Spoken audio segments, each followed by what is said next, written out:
en place de nouvelles institutions en 2020.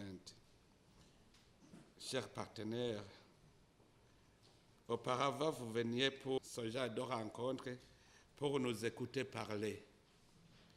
Mais à ce jour, nous sommes réunis autour d'une table pour échanger l'harmonisation et la coordination de nos interventions en vue d'améliorer la vie de la population burundaise. Je me réjouis d'être avec vous, tous ensemble, avec un esprit constructif, notre regard fixé sur un même objectif, le développement du Burundi. Ensemble, je ne doute pas que nos échanges vont certainement aider à améliorer notre niveau de coopération et de compréhension mutuelle par rapport à la gestion efficace de l'apport de chacun pour le développement du Burundi. Mais avant tout, je tiens à vous remercier vivement pour avoir laissé de côté vos multiples occupations, surtout en ces moments de fin d'année, afin de participer à cette mini-table ronde organisée par le gouvernement du Burundi sur l'initiative de la présidence de la République. Votre présence témoigne de votre engagement et votre disponibilité à œuvrer ensemble avec le gouvernement dans la poursuite de notre objectif commun, le bien-être du peuple burundais. Il s'agit donc des échanges autour de la gestion des financements des projets en cours d'exécution, d'où cette appellation de mini-table ronde, puisque la table ronde proprement dite sera organisée au cours de l'année 2022 qui va bientôt commencer. Excellences, Mesdames, Messieurs, chers partenaires, le Burundi est déjà entré dans une phase décisive de son développement socio-économique. Des années de conflits sociaux et politiques se sont écoulées, laissant derrière les plaies difficiles à penser. Nous avons également passé des années dans la reconstruction de notre cohésion sociale, qui était tout autant difficile suite aux conséquences de ces conflits. Mais voilà, le Burundi reste debout et vivant. Au cours de ces années de reconstruction, on a tout fait pour remettre le Burundi sur les rails. Restauration de l'état de droit, reconstruction des corridors de forces de sécurité, instauration des institutions démocratiques dans l'organisation et exercice du pouvoir, rapatriement des réfugiés et réconciliation nationale, restauration de la justice, en passant par la justice transitionnelle, etc. En s'attelant à toutes ces étapes qui étaient considérées comme indispensables pour la vie harmonieuse des Burundais, les citoyens continuaient à s'assurer au quotidien que leur vie n'était pas laissée pour compte. Je tiens sur ce sujet à vous remercier, vous partenaires inlassables, bilatéraux ou multilatéraux, pour votre appui multiforme pendant tout ce processus. Vous êtes tous intervenus, chacun en ce qui lui tenait à cœur, et le Burundi s'est progressivement relevé. Maintenant, nous sommes arrivés à la phase d'analyse critique de la situation socio-économique du pays pour entamer sereinement la phase finale, voir le peuple burundais s'épanouir et jouir de leur vie à l'image des peuples qui ont déjà franchi le seuil de la pauvreté. C'est pour cette raison que nous avons organisé le Forum national sur le développement du Burundi afin de permettre aux citoyens burundais de faire une analyse critique sur les causes de la pauvreté du Burundi et mettre en évidence les voies et moyens pour en sortir.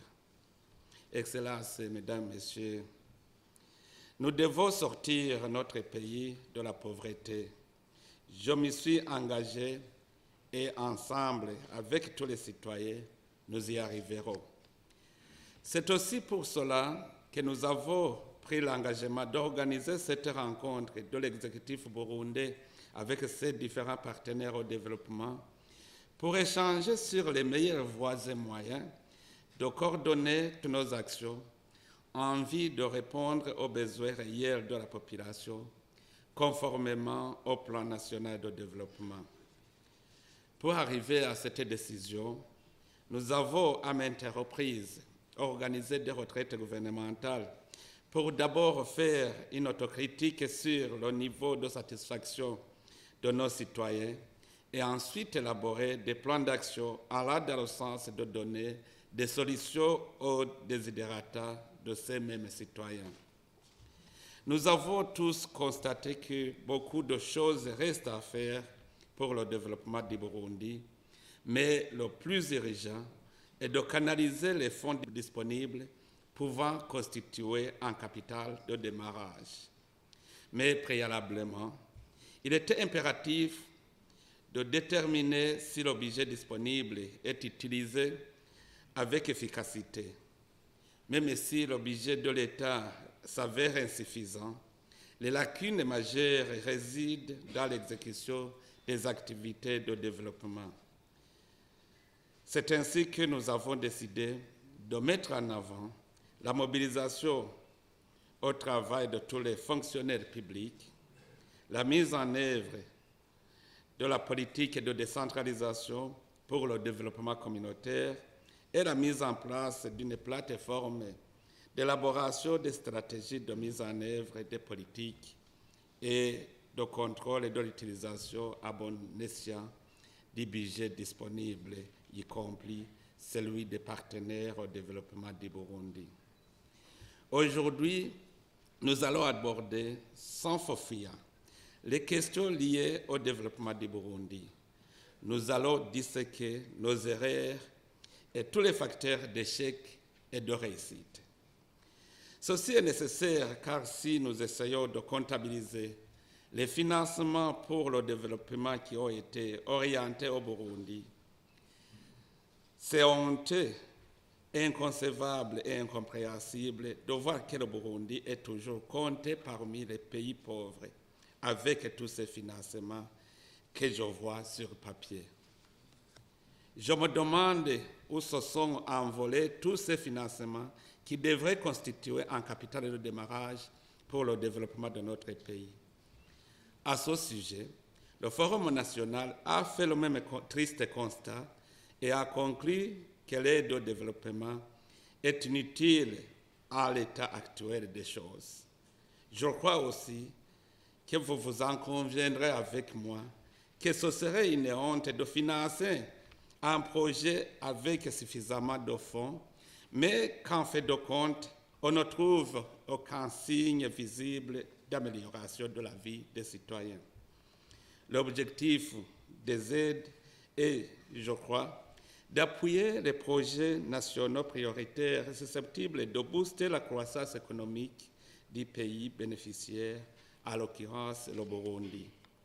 Si ce n'est pas cela, je suis convaincu que vous vous lasserez si votre aide ne produit aucun impact concret. Aider quelqu'un qui ne se relève pas, c'est comme un parent qui finance plusieurs fois la même classe pour un élève qui ne fait que redoubler. Le Burundi voit désormais clair. Il faut qu'il y ait un dialogue franc visant l'utilisation efficace et mutuellement bénéfique des aides publiques au développement en mettant l'amélioration des conditions de vie des Burundais au centre de notre action commune.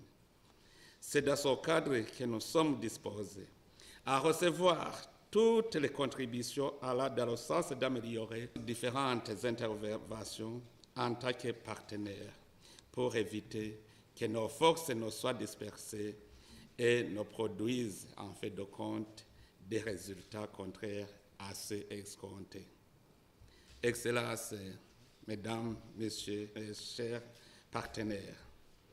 Si je mets cette question sur table, cela ne veut pas dire que nous sommes inactifs ou incapables.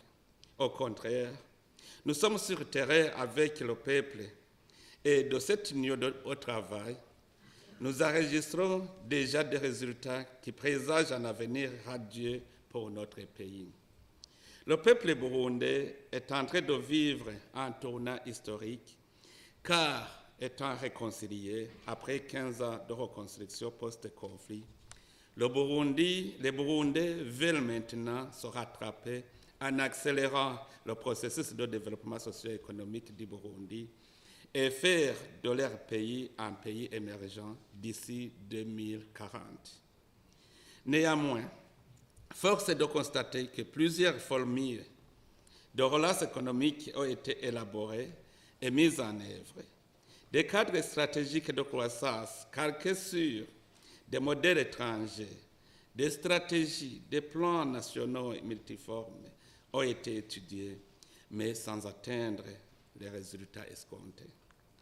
En 2007, par exemple, nous avons même élaboré la vision du Burundi 2025, mais plus le temps avançait, plus nous nous rendions compte que la vision avait été établie sur base d'indicateurs parfois irréalistes et aussi sur base de situations moins objectives. Ainsi, après le dialogue inclusif inter-burundais initié en 2016-2017, pour recueillir les contributions de tous les citoyens, nous avons finalement mobilisé des experts nationaux pour élaborer un plan national de développement 2018-2027 qui tient compte des réalités sur terrain et des besoins réels de la population burundaise afin de pouvoir nous approprier de l'avenir de notre pays. En 2020, nous avons décelé les priorités du plan national de développement qui doivent faire partie du programme urgent du gouvernement pour bâtir la fondation de sa mise en œuvre. De ces priorités, nous avons élaboré le programme national de capitalisation de la paix, stabilité sociale et promotion de la croissance économique qui prend en compte toutes les questions soulevées par les citoyens dans différentes réunions que nous avons organisées. Ce programme m'a été inspiré par le secrétaire général des Nations Unies lors de notre communication en juillet 2020 et a été élaboré en collaboration avec les partenaires techniques et financiers présents au Burundi avant d'être adopté par le Conseil des ministres en date du 21 avril 2021.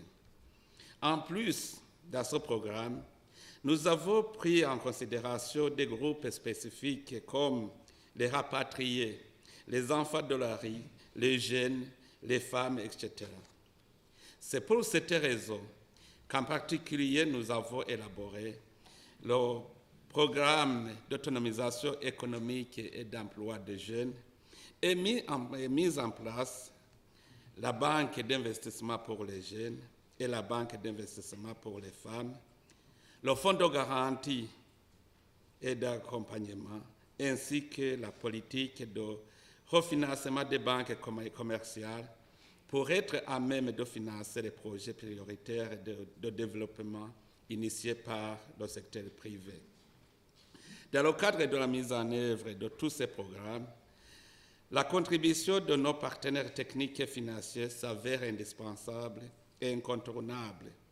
Et nous avons compris que leurs actions doivent être coordonnées, puisque l'une des raisons qui explique le retard de démarrage économique du Burundi est certainement la faible performance dans la coordination de l'aide publique au développement, malgré les efforts que déploie le gouvernement et ses partenaires depuis 2010.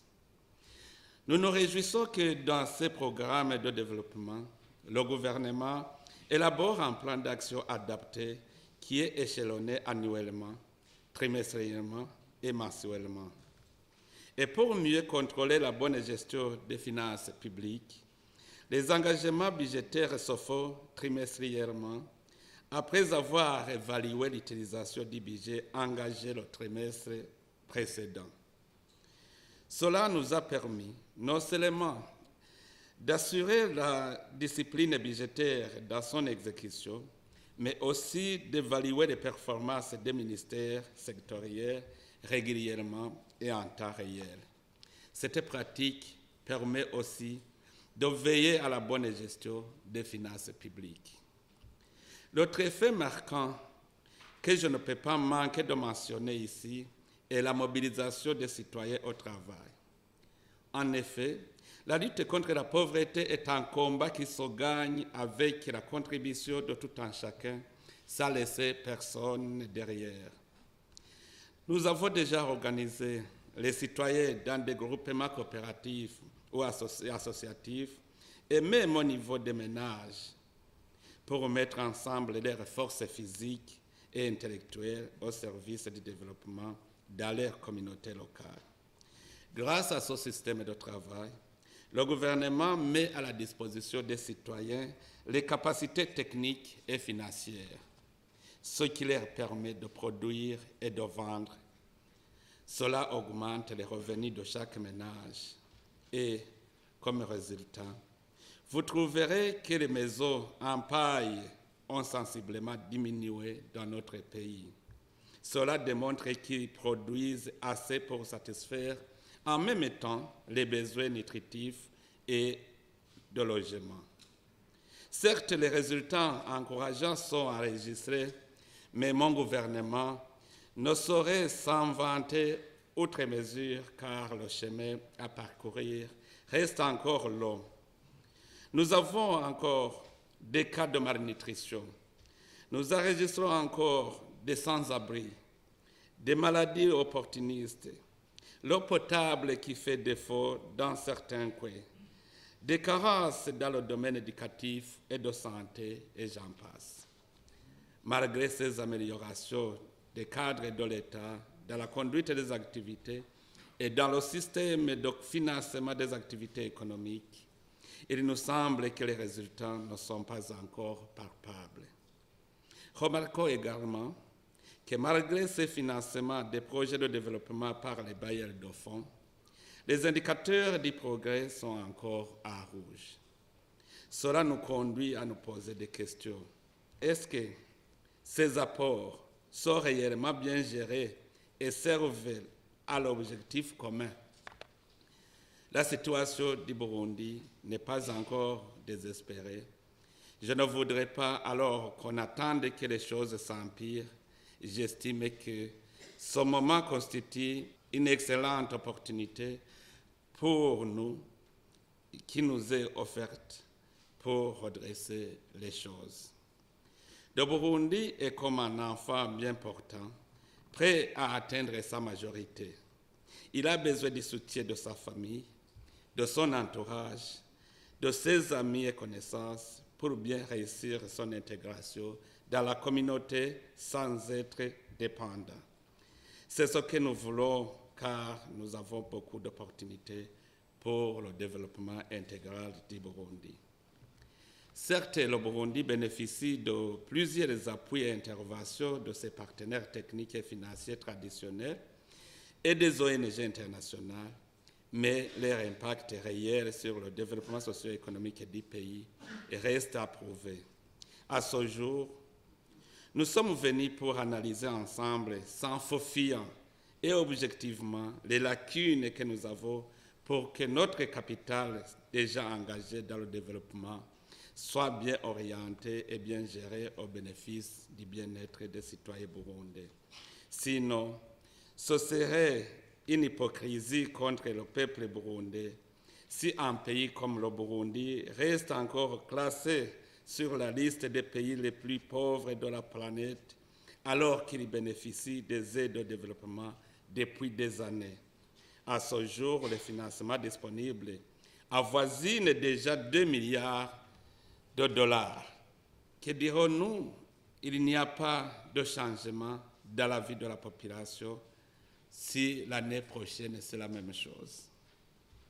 Le devoir nous incombe à tous gouvernements et partenaires, pour inverser la tendance. Et si, comme leaders, nous sommes responsables ou complices de cette marche sur place, le moment de la redevabilité est venu pour nous face au peuple burundais qui, informé des fonds engagés chaque année, attendait que les conditions de leur vie s'améliorent significativement, mais en vain.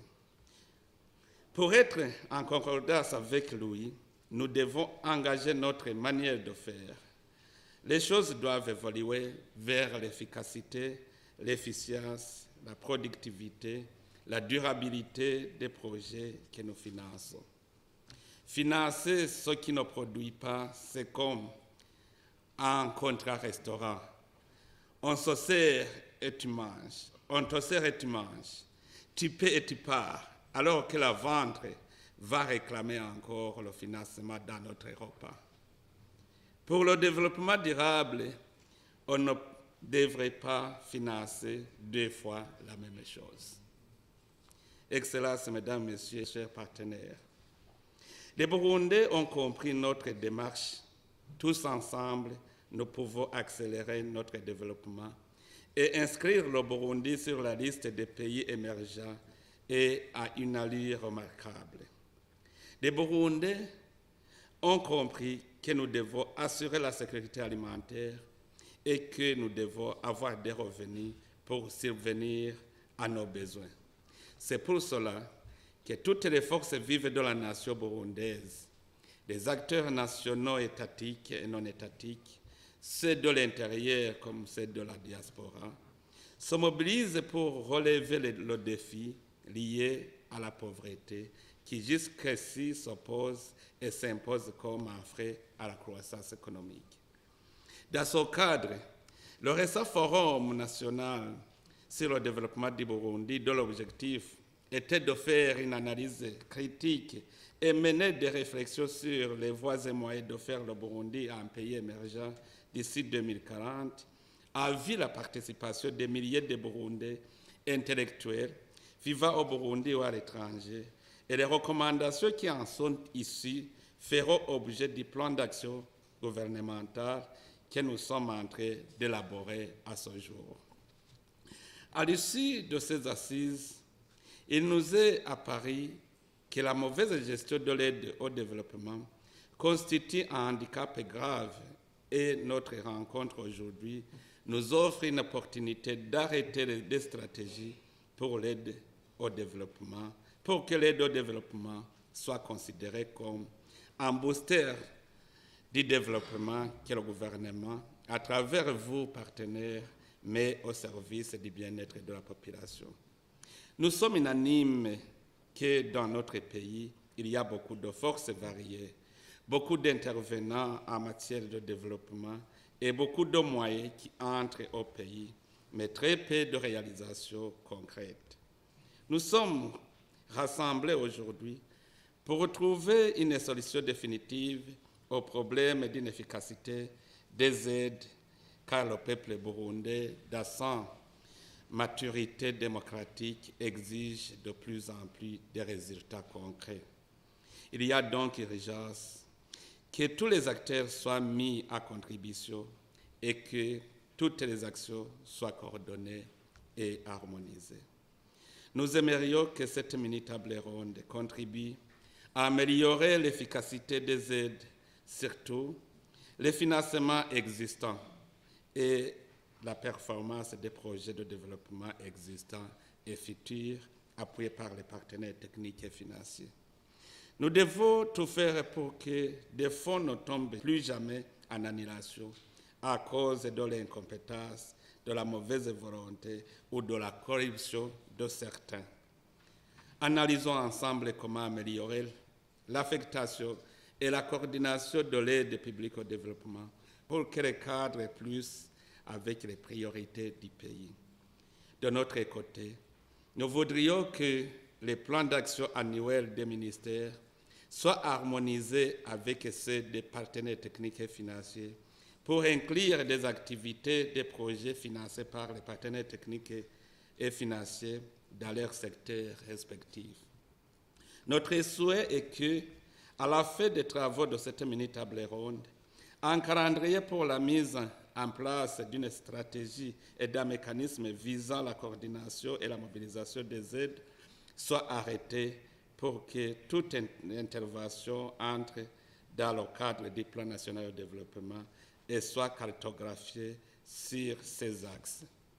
Nous pourrons ainsi nous convenir sur le principe d'une éventuelle réorientation des appuis existants.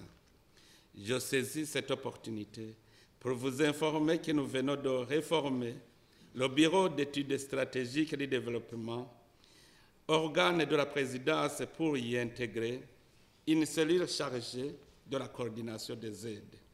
Nous souhaitons aussi que soit créé, dans un avenir proche, un cadre conjoint de haut niveau de concertation entre le gouvernement et les partenaires techniques et financiers, et aussi des comités conjoints de suivi par axe du PND.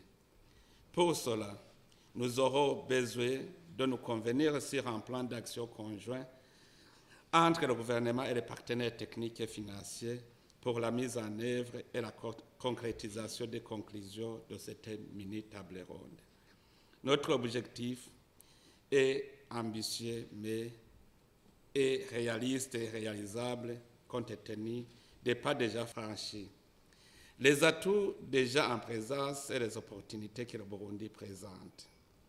Si nous travaillons tous ensemble, avec la même détermination et la même vision, nous pouvons éradiquer la pauvreté au Burundi. Tous ensemble, tout est possible.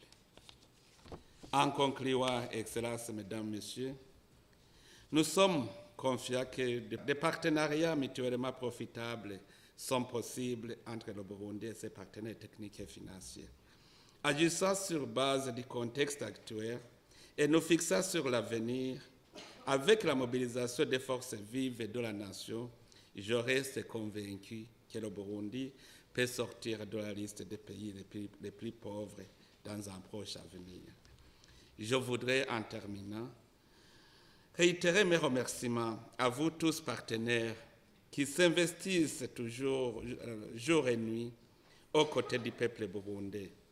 Je vous exhorte à préserver cette solidarité qui va renforcer l'amitié entre les peuples et rendre possible l'avènement d'un monde meilleur. C'est sur cette note pleine d'espoir que je voudrais vous inviter à participer activement avec un cœur ouvert à ce beau débat sur l'efficacité de l'aide publique au développement afin de sortir des recommandations utiles pour l'amélioration du cadre de coopération pour le développement du Burundi. Que vive la coopération internationale. Je vous remercie.